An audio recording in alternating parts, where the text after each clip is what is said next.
Good morning and welcome to Tudno in North Wales. Off early for 3 rocky megalithic features. One is definitely megalithic, one is just an interesting stone, and the other one is possibly megalithic, but because it possibly is megalithic, pings my interest. So here on my last full day in Tudno, out early so I can recuperate after being up early, and the sun is just rising.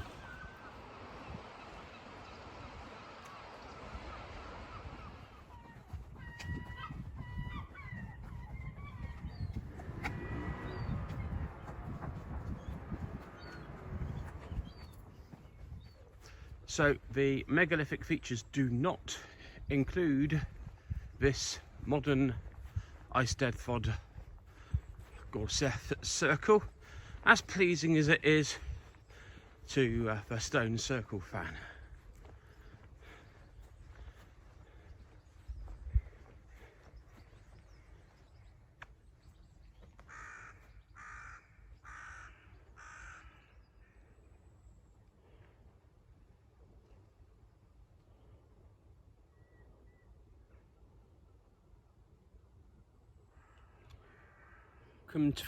Welcome to the top of Pen Dinas Hillfort, just above Happy Valley on the side of the Great Orme. It is a magnificent morning. We're just at the end of the heat wave we're having in sort of mid-late July 2021. So brought you up here, one because it's a megalithic feature. That's going to change the contrast there, but there we go.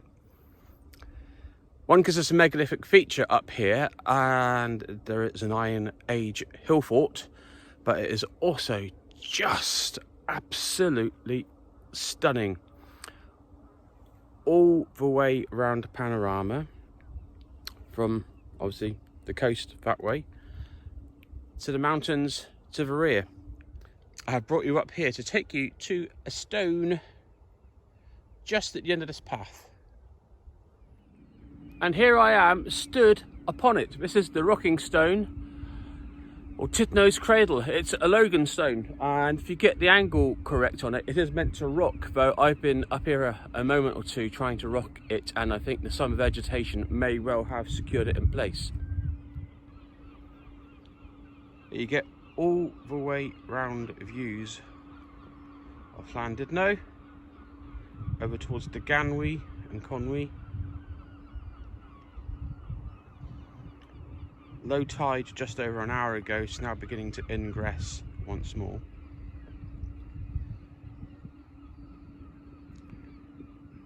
And then the tramway up on the side of the Great Orme. We will be heading over that way before too long.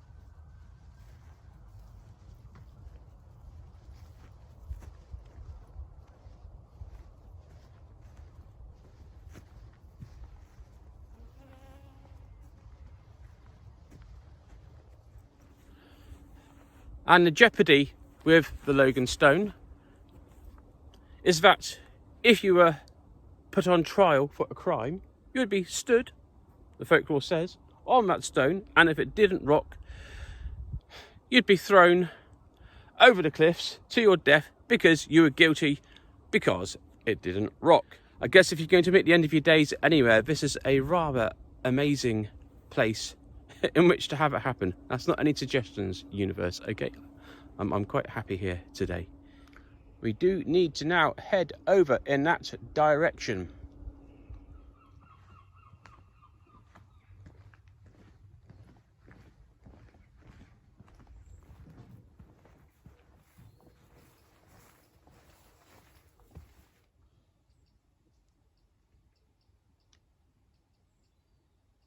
And here we are at Lletty'r Filiast, the lair of the Greyhound bitch, which surely must have an interesting story behind it, but I don't think it's actually known, other than maybe it was a lair of a Greyhound bitch. Neolithic chamber tomb, between 4,000 and 6,000 years old. Now, when I was first started looking at ancient rocks and tombs and things, I would just look at the rock and not the wider context. What you also need to look at is the wider context, and then start paying attention to the earthworks and mounds and indentations and rises all the way around an ancient site. And there is the remains of the cairn, which probably would have been covering much of the actual megalithic feature.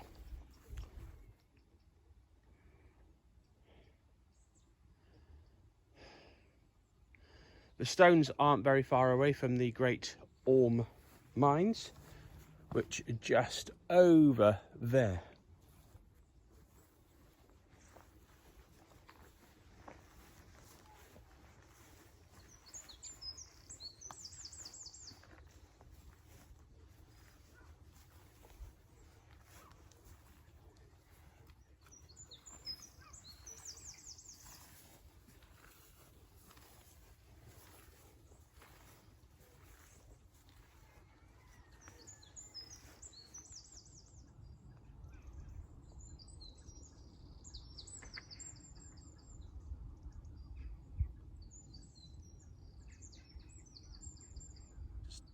So there we are.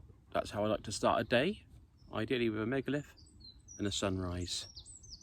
Bit of bird song, just nice, love it.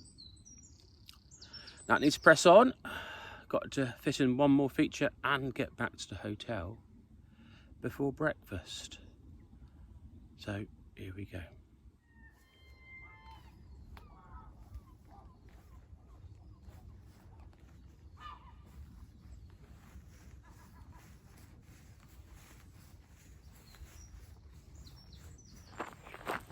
Well, have to admit defeat on this one for today. I went looking for the Deer's Leap stone row, and the bracken is so high I can't nail it exactly, and it's quite small stones. And around this side of the Great Orme I find my phone loses all signal, so the GPS I have on it is rendered somewhat useless for nailing very specific locations. What I will do is look up previous visit to the Deer's Leap, and I'll drop in the photos. I might have some video. I wanted to get some video today, but I might have some video, can't recall, and drop it in over the audio I will record in a moment. So just on the north side of the Great Orme, not far from the Roman well, is what appears to be a double stone row. Ceirw, I think, something like that, if I have a stab at the Welsh. The Deer's Leap. Took me a few years and a few tries to actually nail it, because as I've reminded myself this morning, if you don't come in low season, it's actually really hard to find it. And don't know if any excavations have ever been done on it to properly date it as a Bronze Age stone row. To me, it has more of a vibe of a field boundary or an enclosure boundary. But anyway, hopefully over this bit of audio will be some pictures of it from a previous visit.